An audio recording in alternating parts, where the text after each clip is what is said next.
right, hey everyone, welcome back to another episode of Healthy for My Purpose.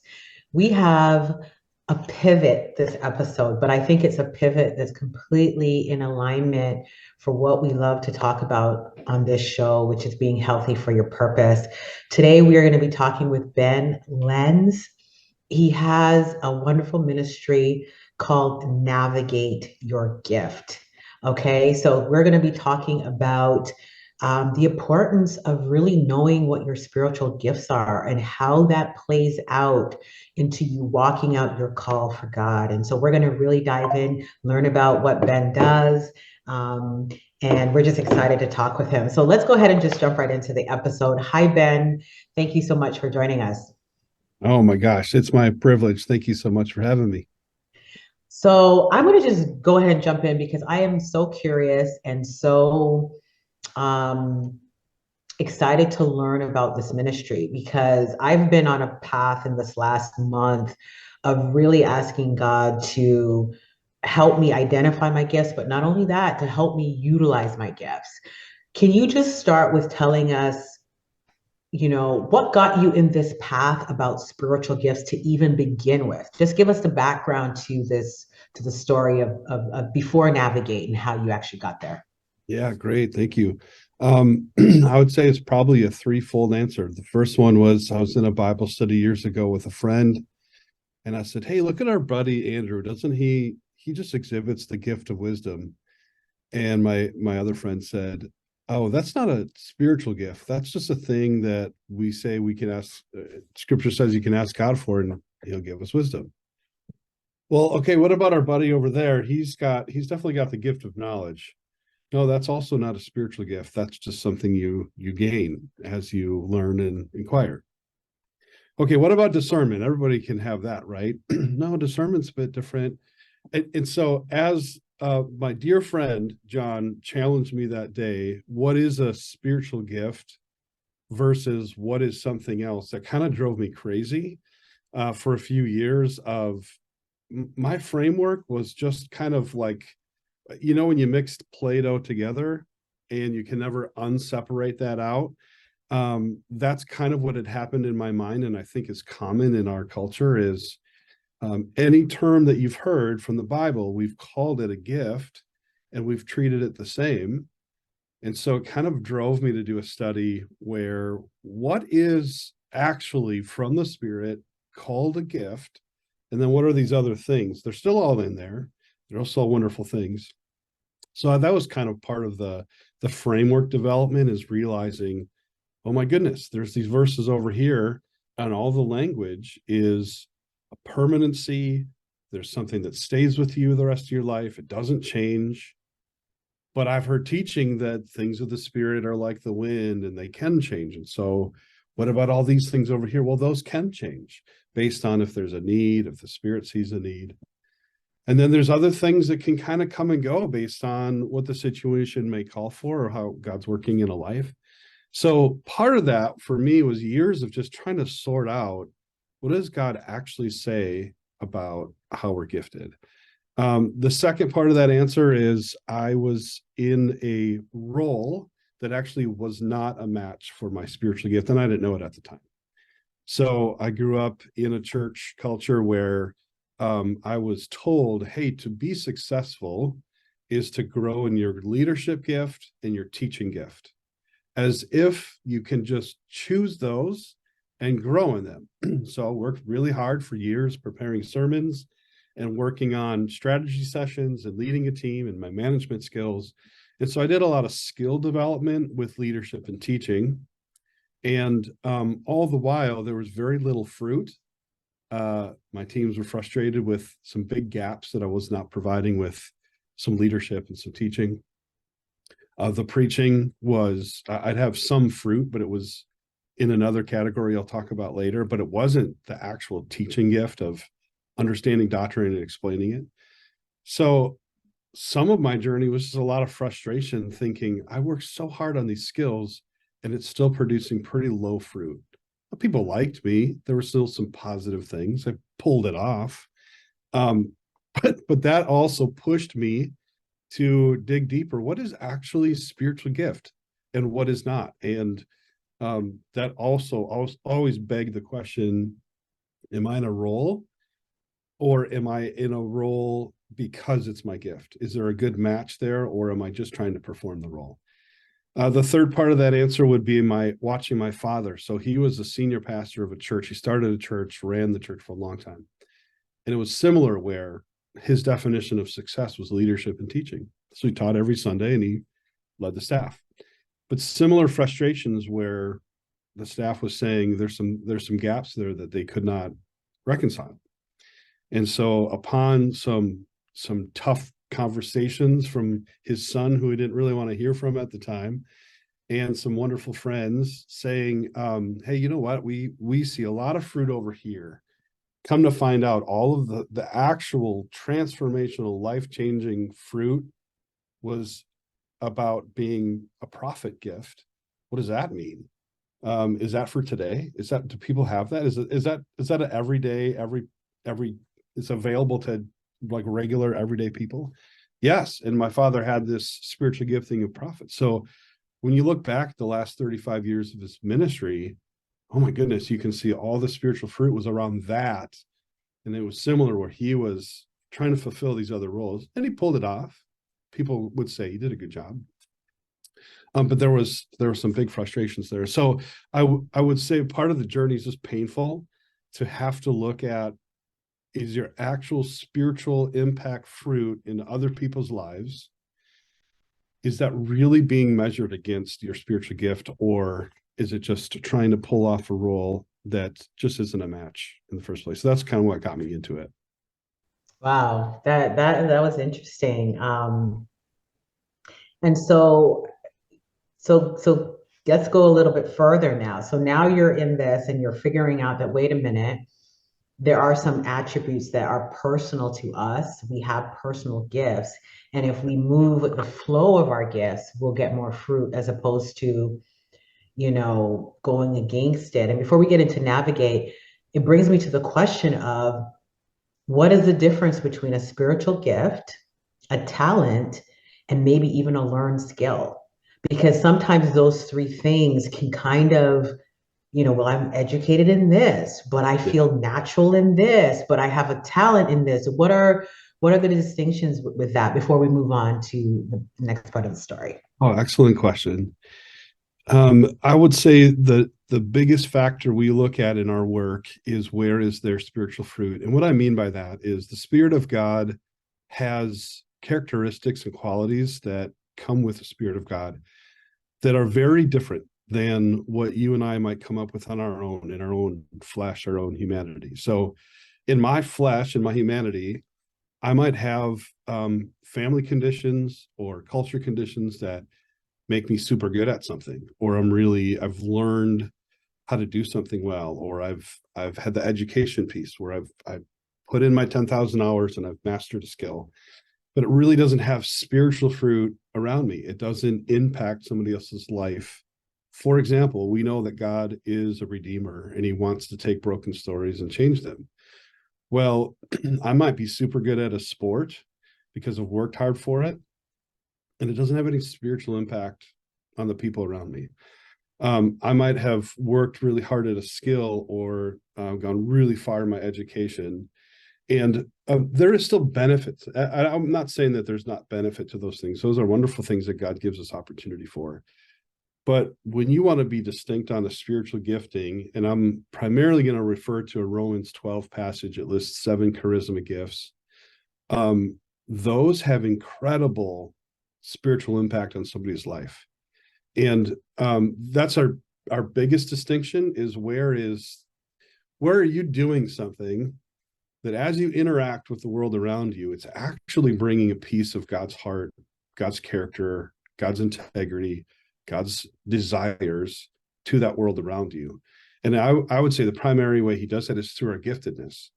And it's unique, it's specific. He's a master designer. He's brilliant at what he's done. He knew you when you were in your mother's womb. He has this great intention for your life. So I don't actually, when people say that it feels limiting to look at a list and say you have to pinpoint a charisma, I'm like, oh my goodness, no, it's freedom. It's freedom to see this is what he thought of before I even came to know him, even before I professed faith and trust in him. He had this intention for my life to have this unique way in which I was going to not only express who he is to the world, but also it's my way to relate to him and understand who God is and my unique piece to the mosaic. So I think it's wonderful to do skill development and recognize possibly a talent that's been developed, or that you're, man, you're really good at this. But if it doesn't bring God glory, if it doesn't have a spiritual impact on the world around you, I would actually challenge you to think about, is it worth investing a whole lot into those things? Or could I redirect that attention to say, if you can find your giftedness, if you can find the way that the Spirit has actually been in your life and wants to express, that's the kingdom stuff. That's the transcendent purpose kind of stuff that we all are actually longing for. And at the end of your life, you can look back and say, I actually wish I would have put more gas in that tank, spiritual gift that God gave me, and using that for kingdom purposes than anything else. That's awesome. This is so incredible. Like, I'm so excited about this on a variety of levels, not just obviously for our audience, but for me and Sersie personally. Good. So can you get very specific about some of those spiritual gifts that you're talking about? Can you kind of go through and kind of list some of them out, and then just I'll probably unpack one or two of them as we go through that. Oh, you bet. You've just laid out the carpet for me. I'm like so excited. This is my favorite stuff to do. So I won't bore you with the whole structure, because I know some people, I lose them as soon as I say structure or categories. I will say this though. The first part of our book, Navigate, is trying to give some distinctions, only just so that it's a little more understandable. Again, if you mix them all together in one big bag, shake it up, it's like that mixed Play-Doh that it's really hard to separate later. I mean, you should see when I talk to certain denominations and I try to bring distinctions from the Bible, using Bible verses, what I think God's intention was, it's like I'm offending them to their core. It's hilarious. But my desire there is just to simply help each of us have clarity, so that the clarity can bring more spiritual fruit. So if we put let's say celibacy or music on the same playing field as prophecy or discernment or leadership or giving, and we treat them all the same, number one, I think it doesn't do it justice. Number two, I actually think it dishonors God's design. So our structure really is to separate out and like I said, I focus most on Romans 12, 6-8. That's a charisma gift. I'll go through those briefly. But we also try to name, well, what about this word? I've heard this word before. Yeah, that's in there. It's something the Spirit can enable in your life. Wonderful. What about this thing over here? My dad had that, and I want to know, can I have that? We explore all of that. That's the first few chapters, just kind of laying out. We also talk about equipping roles in Ephesians 4. We talk about fruit of the Spirit. But guess what? The language about fruit of the Spirit is we all have fruit of the Spirit. You're not limited to I only have kindness, but I don't have patience. Like, no, all of the fruit of the Spirit would be in our lives. So the first part of the book is just distinctions. I'll focus on Romans 12 simply because the language that Paul gives us there is, you have this. Romans 11:29 says the calling and the charisma of God are irrevocable. Okay, whoa. It tells us this list doesn't change. You have a charisma gift. It's not going to change. God doesn't take it back. Even if you misuse it, even if you use it for your flesh and you're super selfish about it, you still have it the rest of your life. And I would even argue, I think it gives you a preview of heaven. I think it gives us a preview of how we're going to operate in heaven in its full glory, with no sin to hinder us or encumber us. But I would think this is God's preview of how his purpose is integrated already in who you are. You don't have to ask for it. You don't have to ask for a new one. Sometimes people find the one they have and they want a different one. And I'm so sorry, but it's up to God. He gave it to you. It's not up to me. But let me look at that list briefly, and then we'll look at one or two. So there's in Romans 12, 6-8, it's prophet, servant, exhorter, teacher, giver, leader, and mercy. And again, just know that I almost see it as a matrix. Like we spend a lot of our work looking at which charisma each person has. But then we explore what ministries has God put on your heart? What effects of the Spirit has God already shown through your life? What manifestations are available to you? Maybe some of them have already showed up for situations that were needed or a season that it was needed. And so we explore more things with people, but we focus most on that first list simply to help clarify. I know that you'll wake up tomorrow, you'll still have that charisma God's given you. So if we can help name that for you and help affirm his design in your life, I think that just sets the course for your purpose and your mission. So maybe I'll bounce it back to you guys for what are you most curious about? If there's one or two of those that you'd like me to speak about, what are you curious to learn about? I could choose one, Gigi, and you could choose one if you want to do it that way. But I've always looked at this list, and I think, how many of them are there? Because you said 1, 2, 3, 4, 5, 7 of them. And I've always wondered, and before I even pick one, is that they're so broad. And with the distinctions of people's personality, when you do get into the one or two, could you just give the diversity of how they show up?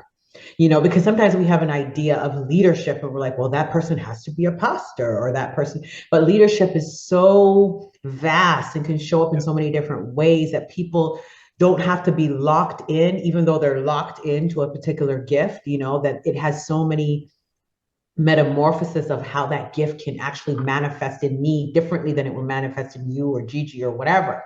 So I'm going to go ahead and I'm going to pick one that I've always been curious about: the gift of mercy. What is the gift of mercy? And give us some examples of how that shows up in various different personalities. And how would somebody identify that, well, wait a minute, I have the gift of mercy? I'll pick that one. And then Gigi, which one are you going to choose? I'm picking giver.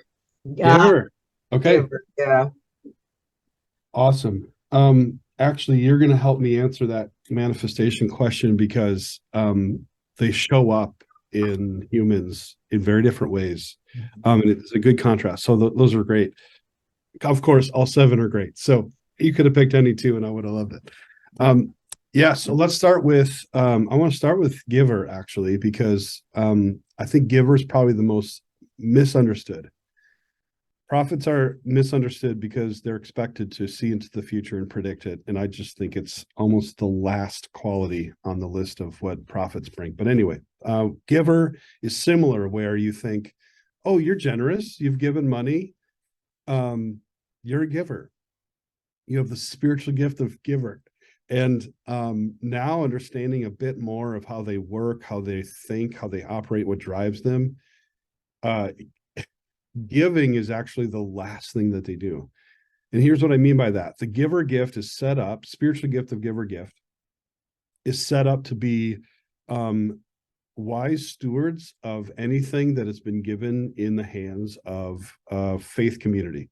So it could be a local church, it could be a nonprofit, it could be some efforts that people that express faith in Jesus are trying to do something, and they have some resources to their possession. It could be monetary, it could be physical, it could be land, it could be anything that you have in your possession. Well, this is what the giver gift does. They ask at least 20 questions, and they evaluate every step of the way. Is this valuable?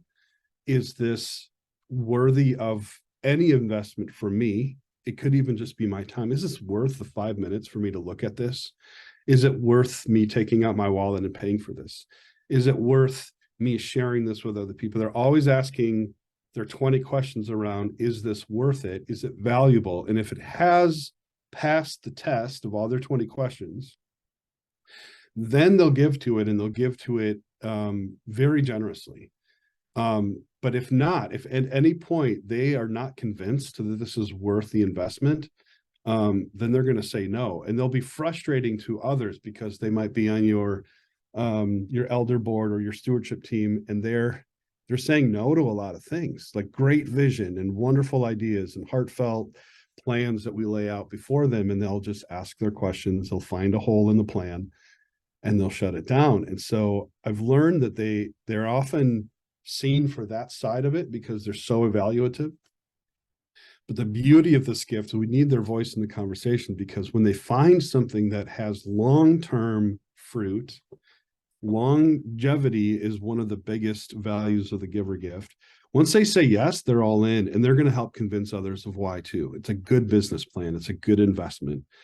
So your giver gifts in our faith communities are going to have probably a reputation that they're not an easy sell. They're not easily duped.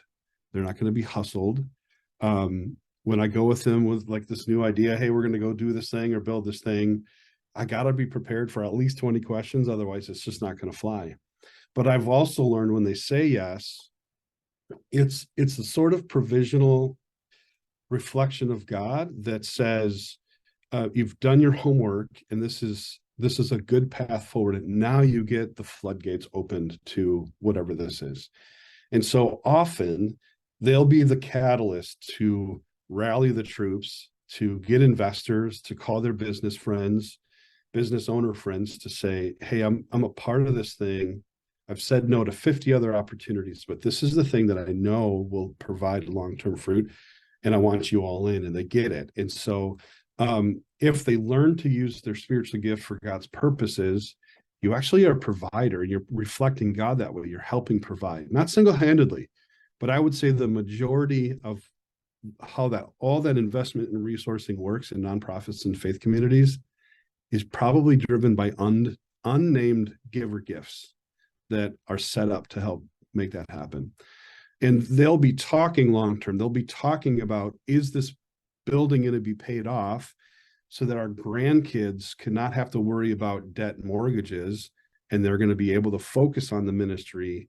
Are we doing what we can now to make sure that in the generations to come, the spiritual fruit can increase because we're not encumbered by some of those holdbacks? So that's a bit about the giver gift, but A question about the giver. Yeah, Is the giver solely around, like I see the stewardship piece. Is it primarily around stewardship of finances to fund the kingdom, or is there another piece to the giving? Or is it like they're going to be, is part of being a giver God giving them resources as well, or how does that work?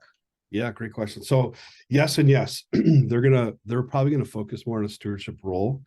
But often, and this isn't always the case, but often they've kind of figured out a way to run businesses and start new projects. Not a lot, but enough. And they're usually all profitable. They're always usually like pretty well thought through, where they're okay. They're taken care of. They have a plan for their retirement and their kids and their grandkids. And they says usually already like in the works in their early 20s. And when they're figuring out their career, they're thinking that way. So I think there's a lot to be said there. But I also see there's this spiritual component. When you talk about new births, let me try to draw this parallel. Let's say somebody is seeking faith, and they're really trying to figure out how they trust Christ with their life.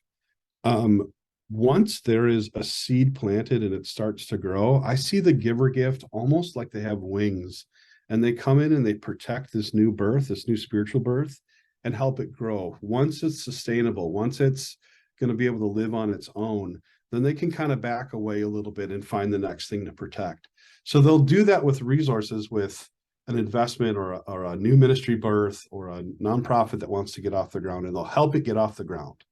But they'll do that in spiritual senses too. So I think they're really quite brilliant in evangelism spaces, because they're probably not the one on stage. They're probably not the one doing the rally cry, but they're the ones looking for, okay, with these new births, how do we protect that and help it grow? And so that's this provider, protector, grower quality that you see in them. They're always thinking long-term, and they're always thinking, what can I say yes to that's going to have long-term benefit? And if you can help laser focus them on the spiritual growth of new believers, they're in. It's going to be They're probably not going to have 20 questions. They'll probably just have a few because it's going to grab their heart, and I think they're going to provide and protect. All right, Ready awesome. for Thank mercy? you. Yeah. Yeah, we'll go to mercy. Okay, mercy gift. Now, mercy gift is very focused on compassion and absorbing pain from others. And so in this way, they reflect the heart of Jesus, where he would sit with people with very broken stories that did not have answers, that did not have even clarity around their purpose or why things have happened. And before we get to the goals and the plans and how we're going to get out of this, mercy gift is especially equipped to sit with people in their pain. So 9 times out of 10, mercy gift has a very physical representation of this. So tears. I don't know if there's a mercy gift that I've ever met that has said at some point they were told not to cry so much, and then they started apologizing for crying so much when they're with somebody in pain. And so rule 1 is, if you find out you have mercy gift, you just have to stop apologizing and realize the tears are cleansing, the tears are healing. They're a path towards the other person's, you legitimize their pain. You're with them in the ashes. You might get to other gifts later. You might get to the exhorter who wants to come along and tell them, you can do it. You're gonna make it. We'll encourage you through this. You might get to a leader gift who lays out a plan. You might come to some of these other amazing people. But initially, that pain, that unhealed, unaddressed pain, is mercy gift at their best. It's like they're the person that will sit with you. Let's say you've like taken a digger and you have some gravel in your arm, let's say, and you want it to heal. You put a lot of Band-Aids on it, but without taking out some of those pieces and properly treating the wound, it's just not going to heal correctly. And that's a long process. I wish I could wake up tomorrow and all that's gone and my arm's back to normal. Well, it's not. Well, guess what? Mercy does that relationally. They do that spiritually. It's hard to talk about, but there's so many contexts of abuse and trauma where we've all experienced things that mercy, just like you turn and God has provided that person, and they don't maybe have a lot of words. They don't have lots of advice. It's their presence. Their number one way to minister is their presence. And so mercy gift has a deep compassion for others' woundedness, for their pain, and they will sit there as long as needed. And they're not in a rush to move on. They're not in a rush to get out of this thing. And so it's funny because often we'll ask, what do they do for a profession? Many have been in the medical field, either the ER or nursing of some sort.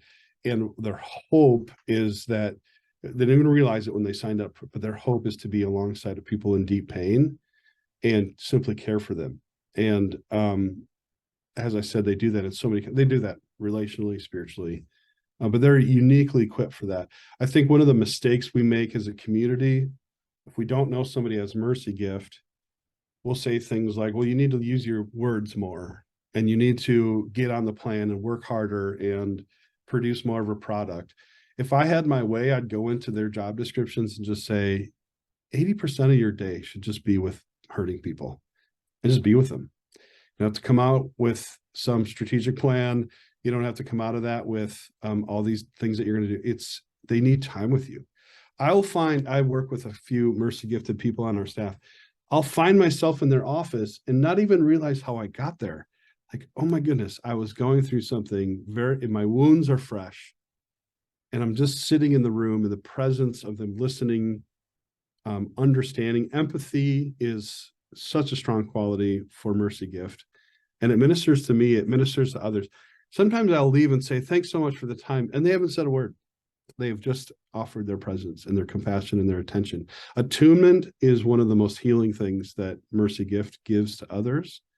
And you leave their presence saying, I actually believe that this person knows what it feels like. And in that way, we know that God also has compassion. He knows what it feels like to be in my shoes. And they'll fit back to how it manifests in them. They'll feel it. Mercy gift will say all the time, it's like a rock in my stomach or my chest. When someone's sharing their pain, or even without words, if I'm around somebody with pain, I just absorb it. I'm like a sponge, and it becomes part of me. And so as we work with Mercy Gift people and we coach them, I would say 90% of our coaching is about how to find a proper rinse of all this pain so that their sponge, their oversaturated sponge doesn't take them out of the game. Many stories of Mercy Gift that say, I was in such an oversaturated environment and I didn't know how to rinse out other people's pain. I didn't differentiate myself. And so all I did was show up the next day. My sponges are already full. And here's a new situation. Here's a new pain. And so then they had to take a few years off or just really back away. And so our coaching is to get you back in the game, is to help find that rinse cycle. But when they're at their best, they're with people and they're caring for the broken world around them. And they're bringing those what happens through presence and through intentional care and compassion with those that are broken and wounded. Very powerful. So when you speak of spiritual gifts, as we read in Romans, are our spiritual gifts primarily used like in church, or is this something that we carry around with us in our jobs, in our families? Like, where do our gifts show up? And is it something that is mostly just to edify the church, or just give me a little insight there? Yeah, great question. I would compare it to part of your identity. It's part of you. I don't know. Now that I see it, I can't unsee it. And so I don't know if you can even live any of your life without unseeing where your spiritual gift has been so integrated in who you are. I don't think it's, even if you're misusing it, even if you're using it for selfish motives, or you're trying to build your own kingdom and you have nothing to do with spiritual purposes, still it's there. That's part of the way he has given this gift, is he doesn't take it back. He doesn't change it. He doesn't remove it from us. He's entrusted it to us. So there's a verse that I love. It's in 1 Peter 4:10. As each one's received a special charisma, employ it in serving one another as good stewards of the manifold grace of God. So God has given us grace. To be a good steward of that grace is to employ or to use our charisma. I mean, it couldn't be clearer. We've been given a charisma. To be a good steward of God's grace in our lives is to employ it. So my hope is that we would equip you to see your life differently. It's one of the issues I take up with some of the old teaching around it's just for a moment, or you have to be at the church, or you have to be in a prayer meeting, and then it's this happens, and then we all go home and it stops. That's not, nothing in Scripture talks about the Spirit that way in our lives. It's a permanent indwelling. Ephesians talks a ton about the seal of the Spirit being a promise for what's to come, but it's with us. It doesn't leave us. Even if we grieve the Spirit, it doesn't leave us. Even if we mess everything up, which I've done 1,000 times in my life, Spirit's still with me.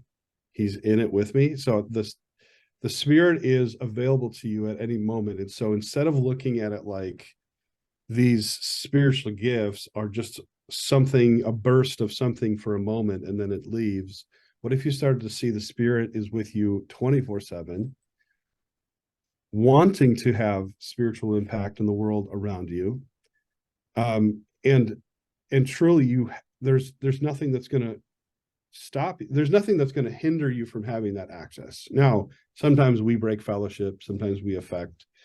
I'm really not operating in the Spirit, so I'm not in step with the Spirit, so I'm not clear on how the Spirit would like to work through my life today. That's possible. But I would argue I don't see the Spirit leaving us. And so, yes, your availability to use your charisma is all the time. Mm-hmm.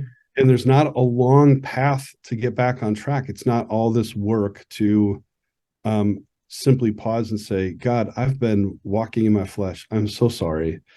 Would you forgive me? And would you, in this moment, remind me of everything that's true about who you are? Use the Spirit to remind me of what's true, how I can engage with this moment, engage with this person.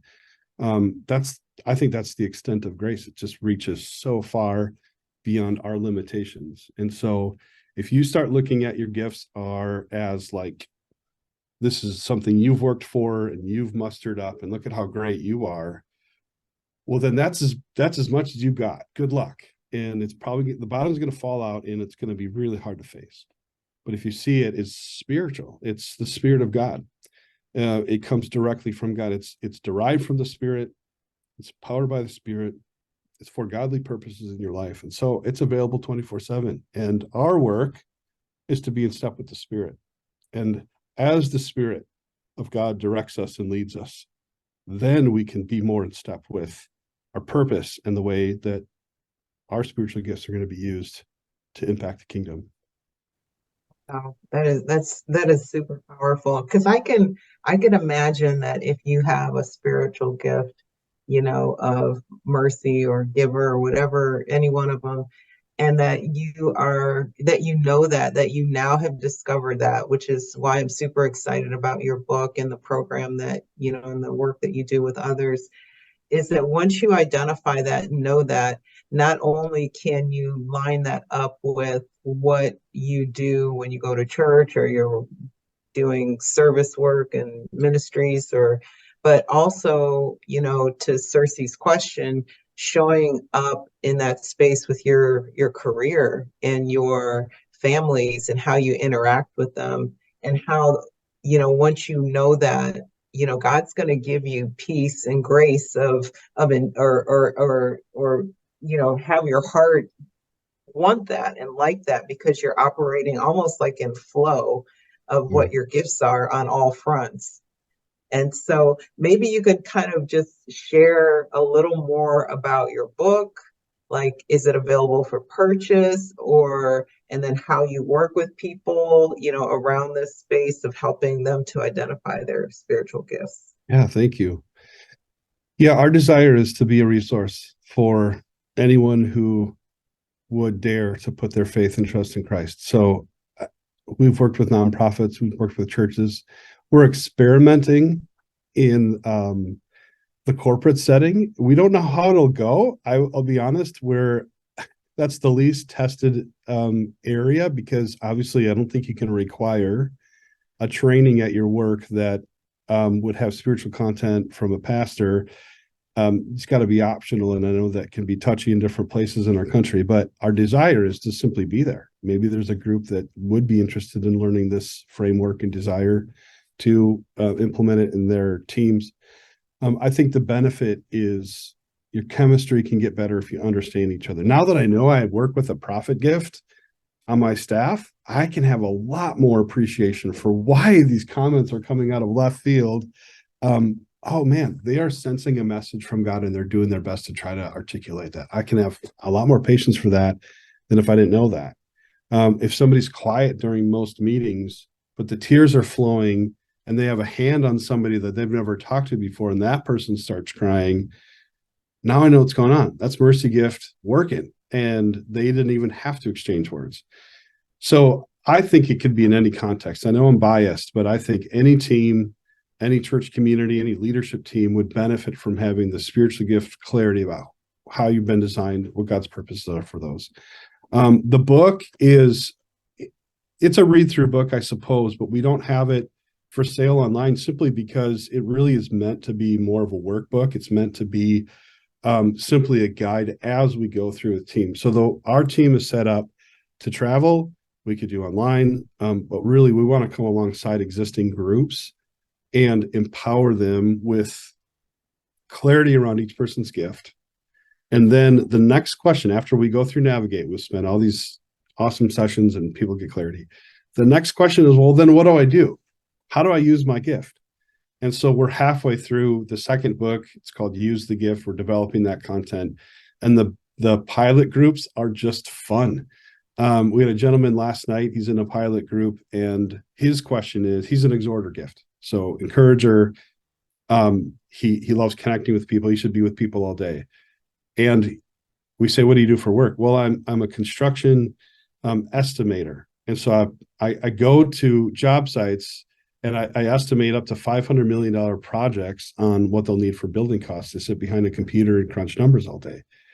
And we're seeing the disparity between people person bridge builder, connector, encourager, and sitting behind a computer and crunching numbers all day. So we're saying to him, it's not my role to tell you should do a job change, but I am encouraging you to take some of these words you're learning about your spiritual gift.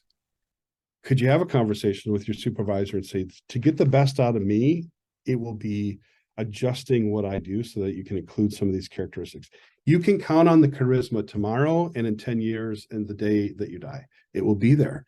And so if we have that sort of confidence in the work that we do that gives that clarity around your charisma, then I think it sets you up for a lifetime of clarity. So all that to say, our desire isn't just, hey, we'll send you a book and you'll read through it. Our desire as a team, we're based out of Green Bay.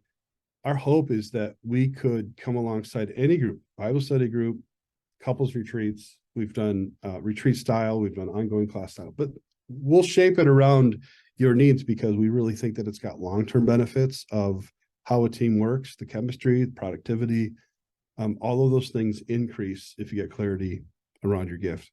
So awesome. We have our website, you can contact us and we'll talk about your context and if there's ways we can come alongside you. Bare minimum, we could always send books out. But I think it does a disservice. I don't want to be another book on the shelf. We don't want to be we actually used to do an assessment because people like a pill, not a process, right? So in a 20-minute assessment, they can fill out an assessment and they get the results. What often happens is that we actually lose the benefit of what you learn about yourself in that process, and then it goes on a shelf. So really, we want to be a long-term resource for people to find clarity on their gifts and how it's going to work out in their teams. I love the way, Ben, that you're moving from navigate the gift to use the gift, because I think that's so important, because I think a lot of times we get value and we do a lot on the hunting of the gift and less time on, well, how am I going to use this gift? So I'm glad that you're following up with this, just not about finding your gift, but it's walking in that gift every single day. And so we're so excited about this, Ben, because our ministry is helping people be healthy for their purpose.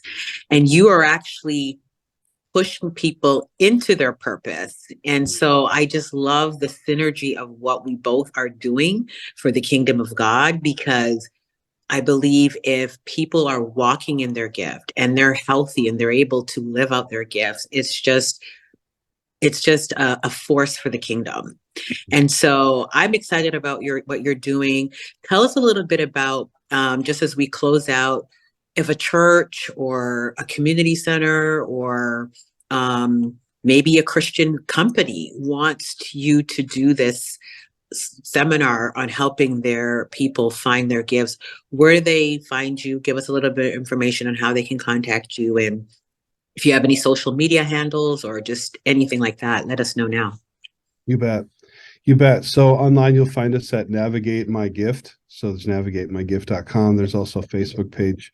I would say just know that our desire is to shape around whatever context would be most helpful. So if we had it our way, we would have, I would say, 10 to 12 hours with a group. It's a hard sell at first because, oh man, can't I just take an online assessment and can't we just have an hour to debrief? Well, you could. Yeah, certainly you could. I think that's why you are where you are, is there's not clarity around the gifts to use that method. I can't tell you how many people say, oh, I took an assessment years ago. I've been through that. Okay, well, tell me about how are you using your gift every day? Well, I'm not really sure what they are. Well, okay, well then, would it be worth the investment to say, we're going to spend, even if it's a day and a half, and we get a blitz of going through this together? Our desire is that every person walks away with clarity on their spiritual charisma gift and very tangible ways to start using that in every context, their home, their faith community, their employer, if there's possibilities there. And so that's what our team's equipped to do. We love the interaction, so we love to be on site. We skim through the book, but really most of our time is in groups. It's trying to peel apart the things that make you tick, the desires, the drivers that are already within you. That gives us all the evidence of what gift you have. So we kind of go on a search mission to find it with you in group discussions. That's the best way to have happen. And the discernment of the group is invaluable. You just can't replace that in any other way. So our preference is to come on site with you, figure out a way to get, a room full of 8 to 12 people. Let's go through this together. Now, we've also worked with churches where we start with the leadership team. They get trained, they bring it to their staff gets trained, they're bringing it to the rest of their church. We see some long-term fruit there. But I would say at a bare minimum, just as a starter point, consider having us come alongside whatever team you have, customize it around who you have. And I really think that we could bring great benefit to whatever context is there. Yeah. So is it over like 2 days, 3 days, 4 days? Like how many days is that? Yeah, 10 to 12 hours? The absolute best we've seen is when we have 12 to 14 hours with a group and we can spread that around. We could do an overnight somewhere. Sometimes we do it local in their context at their work or their organization.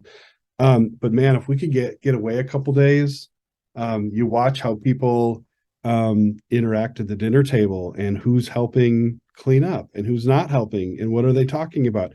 All of this is data for our team to help discern where your heart goes, where your mind goes, where your actions go.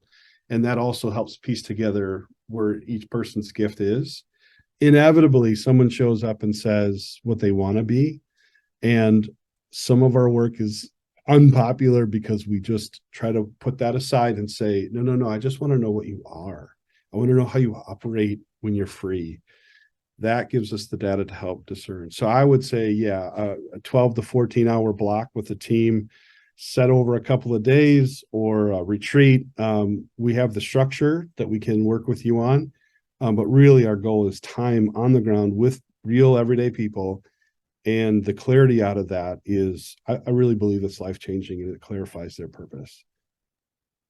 Wow, that's amazing. And I mean, we can go into a whole nother topic, but this idea of what I want to be and who I am, that's a lot of untangling right there, because I think when it comes to spiritual gifts, there's this idea that you want to pick the one that you like. Right. You know what I mean?